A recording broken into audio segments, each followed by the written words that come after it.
तुमच्या घरात पैसा येत नाहीये किंवा आलेला पैसा टिकत नाहीये, खूप मेहनत करूनही पदरी अपयश येते, याचे कारण तुमच्या घरातील ईशान्य दिशा असू शकते. या दिशेला वास्तूमध्ये थेट देवाचे स्थान मानले जाते. नमस्कार, मी ज्योतिष विशारद सौ मनीषा दळवी आणि तुम्ही पाहत आहात चॅनल श्रीदत्त फलज्योतिष इझी ॲस्ट्रॉलॉजी. जर तुमच्या घराच्या ईशान्य कोपऱ्यात जड वस्तू, कचरा, चपलांचे स्टँड किंवा शौचालय असेल तर घरात कितीही पैसा आला तरी तो पाण्यासारखा वाहून जातो. ही दिशा नेहमी हलकी, स्वच्छ आणि पवित्र असायला हवी. यावर एक सोपा आणि प्रभावी उपाय करा. आजच घराच्या ईशान्य कोपऱ्यात एका काचेच्या किंवा मातीच्या वाटीमध्ये स्वच्छ पाणी भरा आणि त्यात एक चांदीचे नाणे टाका.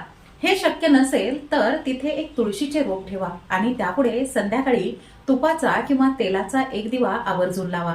हा उपाय केल्याने घरातील नकारात्मक ऊर्जा नष्ट होऊन पैशांचे नवे मार्ग मोकळे होतात. माहिती आवडली असेल तर व्हिडिओला लाईक करा आणि चॅनलला सबस्क्राईब करायला अजिबात विसरू नका. शुभम भवतु.